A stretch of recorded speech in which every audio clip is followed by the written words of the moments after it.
Sometimes what's in your hand, if you're willing just to get started and block out all the other distractions and noises and excuses, because a lot of times it's just an excuse that we keep coming up with why we will not get started. But everybody has something in their hand that they can get started with. You're willing to change your mind about who you think you are because you know whose you are and what you can do with what he's giving you. We're talking about the talents. You're more than what you know. You are more than just what you do. He's giving you the gifts. It's what you do with the gifts that he's giving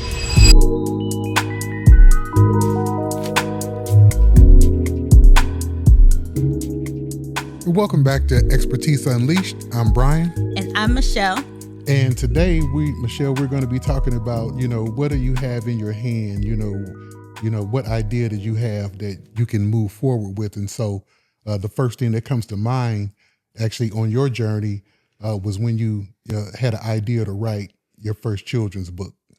I used to tell stories to my kids at night, before they went to bed. And I had these little cows that I used to talk about, Moo Moo and Marmalade.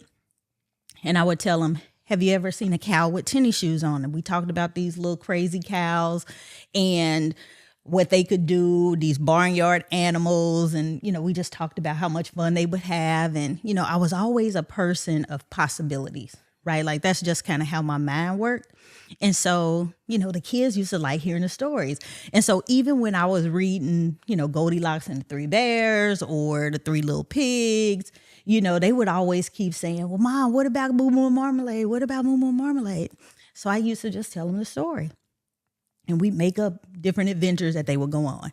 And so anyway, a friend of mine, we were talking about this. I was just telling them that, these kids like this story. And so a mentor said to me, he was like, Michelle, you ought to turn that. You should write a book. And I was like, write a book?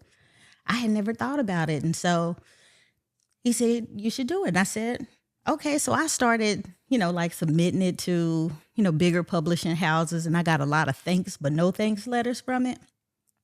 So I just kind of got discouraged about it. And so that same mentor, he was like, are you ever going to do that? What are you doing? And he said, you don't have to send it to a big publishing house. He was like, you could publish it yourself. Now, this is back in 2009 or 2008. And I said, I didn't even think about publishing it myself. He was like, yeah, you can publish it yourself.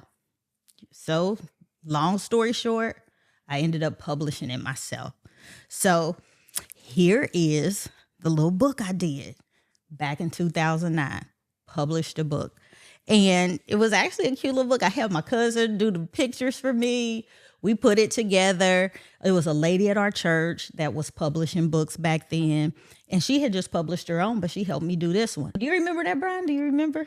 I do remember that. So I guess you would say that, sometimes, when people are kind of looking outside, okay, what can I do?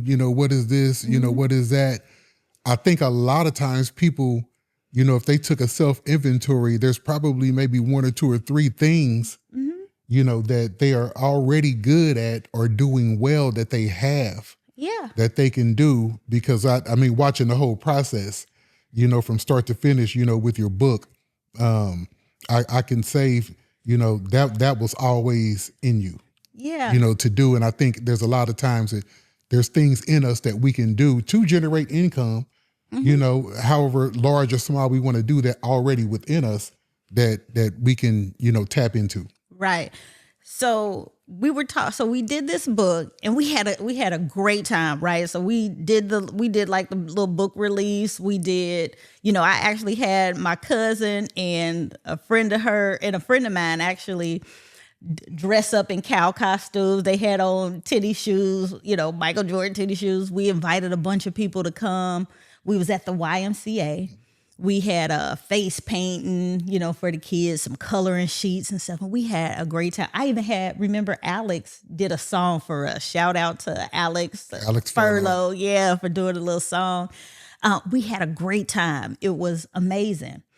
So after that though, so we did book sales. So book sales was a revenue generator.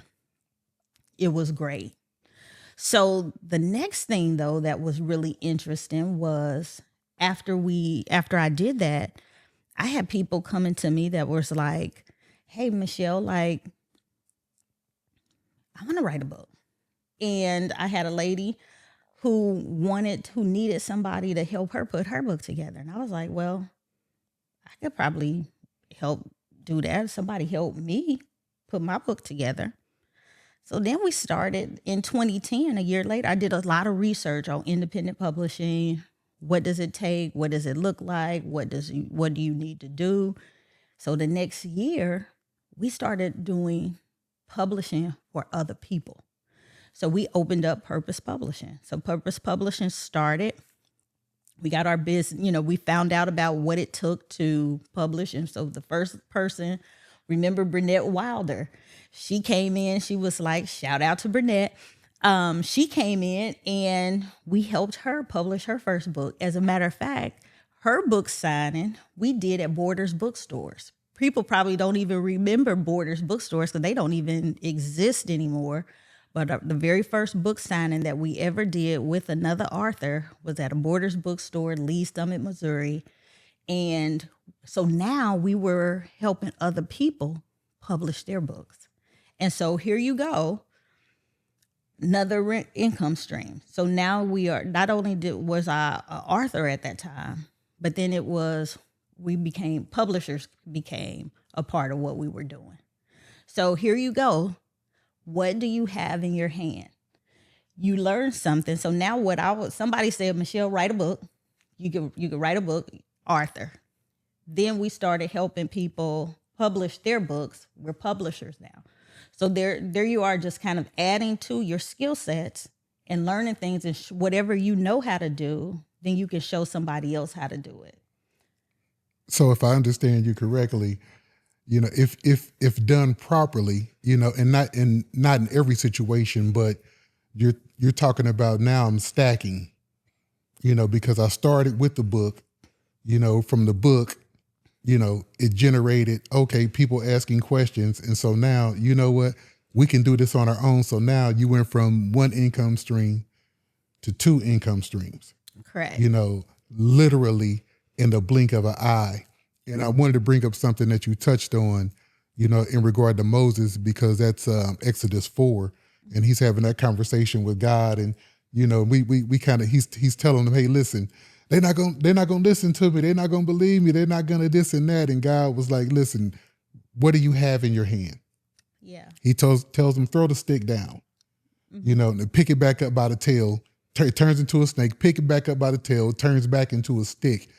And then he moves forward, and so sometimes, what's in your hand is enough, if you're willing just to get started. Yeah. And block out all the other distractions and noises and excuses, because a lot of times it's just an excuse that we keep coming up with why we will not get started. Yeah. But everybody has something in their hand that they can get started with. Absolutely. And then here's the other thing is sometimes, like you said, sometimes we don't get started, or sometimes you might be fearful about a thing because, well, I don't know, or I'm a little bit cautious. Like we could have said, you know what, Burnett, like we haven't ever published anybody else's book. I had at that point in time, I hadn't even published my own book. I had published, someone else had published the book for me. I hadn't done it for anybody else. Be honest.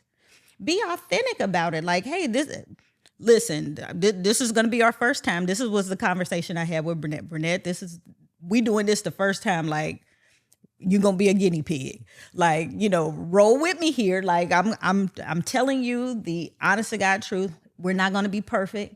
We're learning this. You on the journey with us. And what people are doing now is taking people along with them on the journey. And that's what people appreciate and they value, so here we are 400 books later and people are like, you know what? Hey, we appreciate where you guys have been. So now most of the time you see us on the backside. A lot of times you don't even see us up front. We just putting stuff out for people and people don't even know how many people we have worked with and worked on. So now, then what else? What's next? What else is in there? Somebody's going to ask you. So I'm going to come back to the cows again.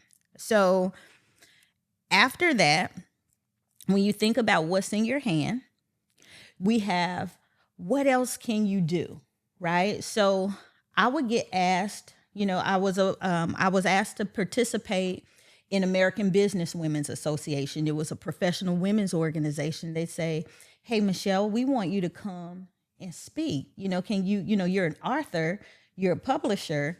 Would you come and speak to other women about starting businesses? You're a businesswoman. Would you mind coming and sharing your story, sharing what it is that you do?"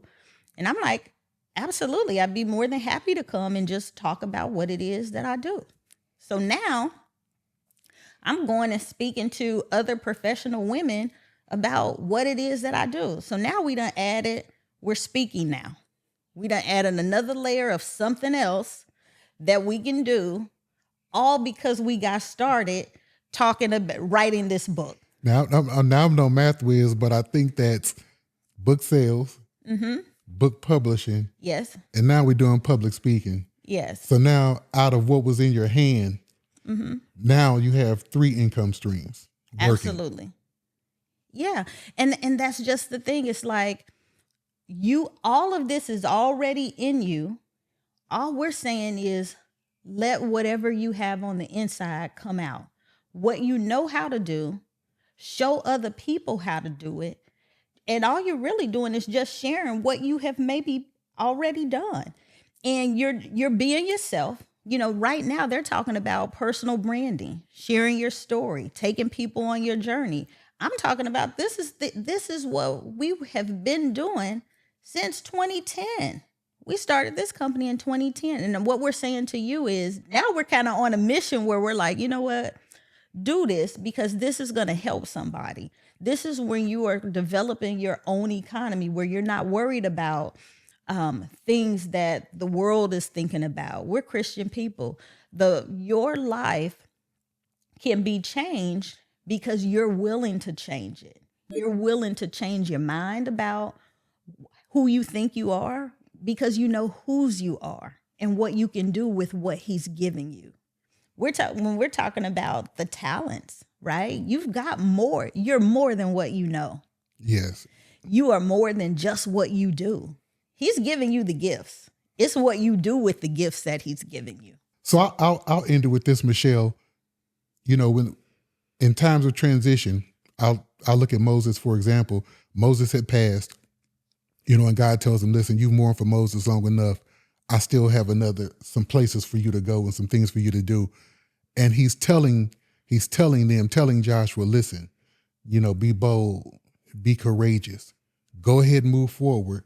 What I have for you, but you have to move out in it."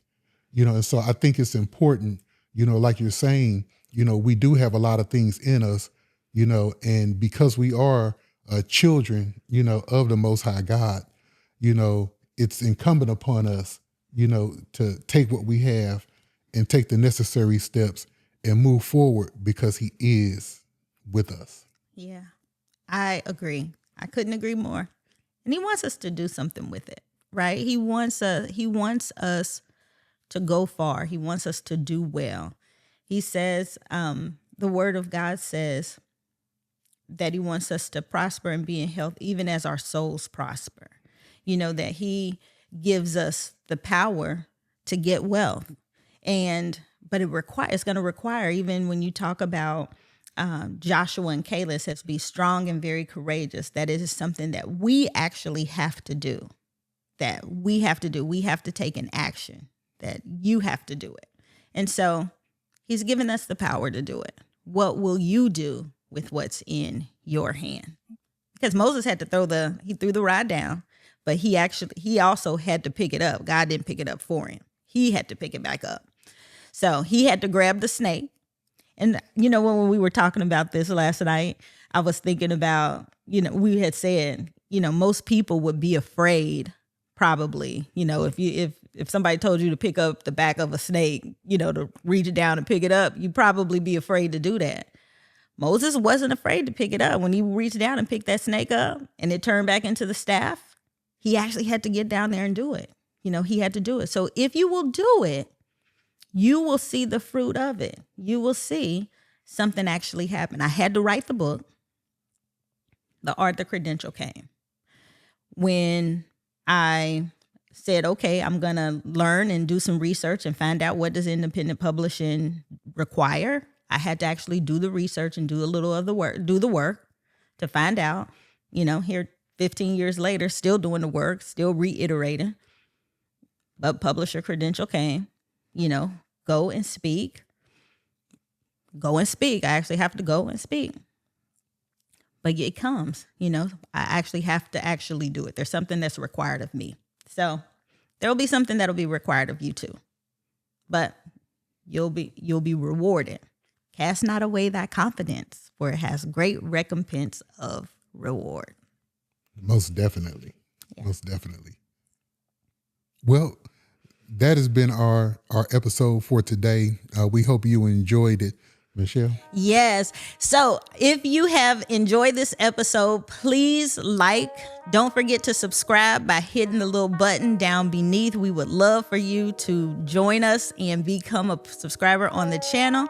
And also make sure you comment. Let us know what you think. We would like to hear from you. And I will give it back to you, Brian. Some people are meant to build a small business. Some people are meant to build a big business. And some people are meant to build empires. Which one are you?